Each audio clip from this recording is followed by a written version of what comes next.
Mr. Chair, how Yes. can we be sure if the video that is going to be presented before the committee is totally unedited? We will... Knowing this person who has a lot of criminal records, Mr. Well, Chair. we will seek the expertise of the PNP Anti-Cybercrime Group. Alam nila yan kung yan ay pinagputol-putol o unedited yan.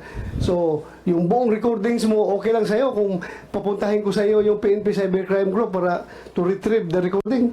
If it's okay with you. Your Honor, Your Honor, ay parang hindi naman po maganda yung sinasabi ni ni Senator Jinggoy Estrada patungkol sa akin. Para namang ako talagang hinuhusugahan, ako'y may kaso pa lang at hindi pa napapatunayan sa hukuman. Hindi kagaya po ang ating butihing senador, nakonvict na po. Ay, wag naman po. Alam mo, Mr. Morales, alam mo, Mr. Senator Jinggoy, please. Huwag mong pakikalaman yung kaso ko. Problema ko yun. Yung kaso mo ang ayusin mo. Your Honor, ang kaso ko po, Your Honor, hinaharap ko naman po. Please, At ako hindi po Order. Please, silence. Una, Mr. Morales, please do not question Senator Jinggoy dahil trabaho niya yan bilang senador at vice chairman ng committee na magtatanong sa iyo.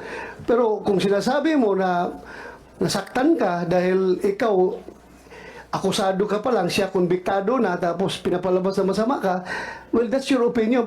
Please, kasi insulting yan on the part of this committee. Hindi lang sa person ni Senator Jinggoy, pati ako as chairman, para bang harap-harapan, pinapahiya mo yung committee.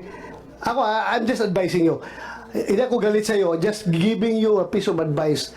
Si Senator Jinggoy ay nagpe-perform ng kanyang mandato as Vice Chairman of this committee. Kaya expect mo lang rin na magalit siya kung sinabihan mong ganon.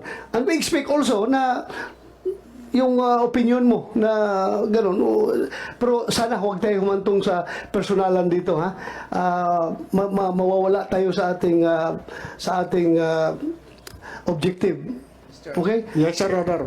Patawarin niyo po ako at nabigla lang po Refrain ako. from doing those personal nagpapaliwanag lang po one. ako. Mr. Chair.